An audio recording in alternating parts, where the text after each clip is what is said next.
Hey everyone, and welcome back to another video. In this video, I'm going to show you how to use your Chase DoorDash benefit. Now, this video is going to be particularly useful for individuals. Let's say that you want to go ahead and use your Chase DoorDash benefit. How do you actually go ahead about doing so? Now, this video is going to be short, sweet, and simple, guys. There's not going to be a lot of steps involved.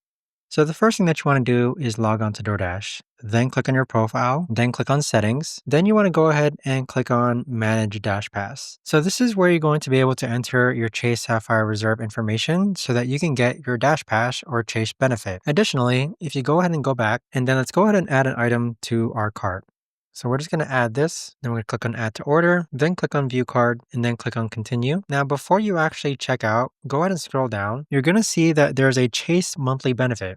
So you could actually toggle this on, and that's going to be that $5 monthly benefit that you get with Chase Sapphire. But that right there, guys, is the best and easiest way that I know of to actually go ahead and use your Chase DoorDash benefit. If you guys know of a better or easier way to actually do this, let me know in the comments down below. I would love to know. Thanks so much for watching, everyone, and I'll see you guys all in the next video.